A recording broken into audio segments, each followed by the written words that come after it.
दोस्तों, आज इस वीडियो के अंदर हम लोग एंगल ऑफ मिनिमम डेविएशन के बारे में डिस्कशन करने जा रहे हैं। मगर दोस्तों, इस डिस्कशन को शुरू करने से पहले मैं आप सभी को याद दिलाता हूं कि लास्ट वीडियो के अंदर हम लोगों ने एक फॉर्मूला डिराइव किया था कि angle of incidence plus angle of emergence equals to angle of prism plus angle of deviation. मैं उम्मीद करता हूं आप सभी को यह फॉर्मूला याद होगा। आपको ये भी याद होगा कि एंगल ऑफ डेविएशन क्या था। मगर आज जिससे हम डील करेंगे ना, वो है angle of minimum deviation of prism. तो मिनिमम डेविएशन का मतलब क्या हुआ, इसको आज हम डिस्कस करेंगे। तो चलो शुरू करते हैं। It is observed if we plot a graph between angle of incidence and angle of deviation. और जैसे ही हम लोग एंगल ऑफ इंसिडेंस और एंगल ऑफ डेविएशन के बीच में एक ग्राफ प्लॉट करते हैं ना, मान लो मैं हॉरिजॉन्टल लाइन पर ले रहा हूं एंगल ऑफ इंसिडेंस और वर्टिकल एक्सिस पर ले रहा हूं मैं एंगल ऑफ डेविएशन, तो delta will decrease with increase in angle of incidence and get minimum at a particular value of i. और जैसे ही मैं शुरुआत में एंगल ऑफ इंसिडेंस को बढ़ाने की कोशिश करता हूं ना दोस्तों, मेरा एंगल ऑफ डेविएशन कम होना शुरू हो जाता है और एक ऐसी वैल्यू आती है आई की जिसके ऊपर मेरा एंगल ऑफ डेविएशन क्या हो जाता है, मिनिमम, जिसको मैं नाम दे रहा हूं delta M. With further increase in value of I it again starts increasing. और इसके बाद जैसे ही मैं आई को बढ़ाऊंगा ना, मेरा एंगल ऑफ डेविएशन फिर बढ़ना शुरू हो जाता है। लेकिन दोस्तों, एक बात जरा ध्यान से गौर करो, अगर delta greater than delta M हो जाए, मेरे पास दो वैल्यूज आएंगी आई की। और यहां पर डेल्टा वन को देख लो, अगर इसके कॉरेस्पॉन्डिंग में एक हॉरिजॉन्टल लाइन ड्रॉ करूं ना, तो डेल्टा वन के कॉरेस्पॉन्डिंग टू वैल्यूज ऑफ आई आ गई। और इसका मतलब क्या है?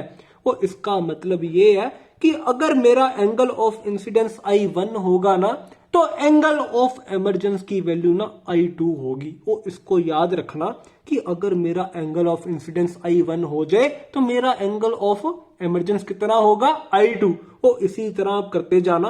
लेकिन जब आपकी value delta equal to delta m आ जाएगी, तो मतलब ये वैल्यू, और इस वैल्यू के ऊपर ना i one equals to i two आ जाता है। और इसका मतलब angle of incidence equals to angle of emergence आ जाएगा। और ये बोलता है for angle of minimum deviation angle of incidence is equals to angle of emergence. और इस बात को याद रखना, इसको याद रख के हम ये फॉर्मूला डिराइव कर पाएंगे। तो चलो अब इस फॉर्मूला को भी डिराइव कर लेते हैं। तो दोस्तों, हमारा सबसे पहला काम क्या होगा, रे डायग्राम बनाना। तो सबसे पहले बनाओ हमारी प्यारी प्रिज्म एबीसी, फिर एक मोनोक्रोमेटिक रे को हमारे एबी सरफेस के ऊपर इंसिडेंट कराओ।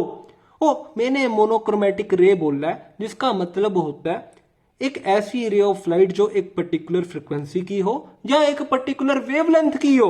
तो इसका कारण क्या, वो आगे आने वाली वीडियोस में आपको क्लियर कर दूंगा। तो जैसे ही एक मोनोक्रोमेटिक रे ऑफ लाइट हमारे एबी सरफेस को इंसिडेंट करेगी ना, और अगर मैं एंगल ऑफ मिनिमम डेविएशन की कंडीशन देख रहा हूं, तो उस केस के अंदर ना, जो प्रिज्म के अंदर रे ऑफ लाइट ट्रेवल करेगी ना, it will be parallel to the base of the prism. वो प्रिज्म के बेस के पैरेलल ट्रेवल करेगी प्रिज्म के अंदर। और ये क्वेश्चन ना जेई मेंस और नीट में आ सकता है, जरा ध्यान से देख लो।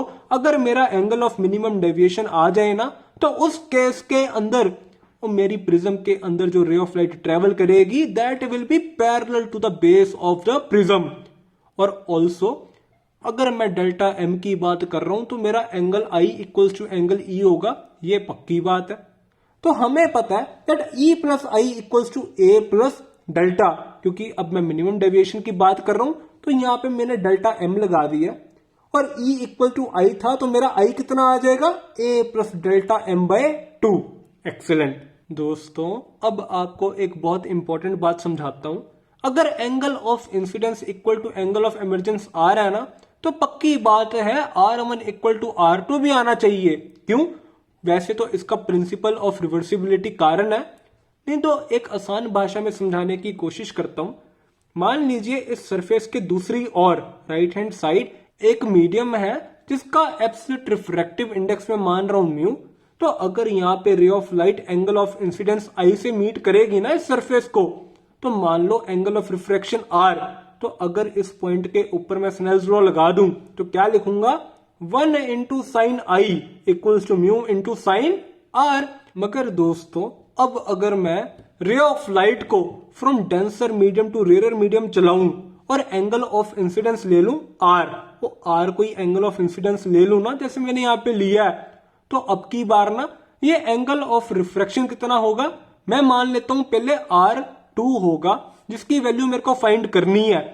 तो मैं किस तरह लिखूंगा, mu into sine r equals to 1 into sine, पहले मैं ले लेता हूं R2, ठीक है। तो यहां पे म्यू इंटू साइन आर की वैल्यू कितनी है, 1 इंटू साइन आई। तो दोस्तों यहां पे ना R2 किसके बराबर आ जाएगा, आई के। और यही है प्रिंसिपल ऑफ रिवर्सिबिलिटी, मैं उम्मीद करता हूं आप सभी को याद होगा। तो अगर R1 इक्वल टू R2 आ जाए, और लास्ट वीडियो में मैंने आपको यह भी कराया था that A equals to R1 plus R2, तो यहां पे R की वैल्यू कितनी आ जाएगी, A/2। तो दोस्तों अब अगर मैं पॉइंट P के ऊपर स्नेल्स लॉ लगाऊं ना, तो क्या आएगा, 1 into sine i equals to mu into sine R1।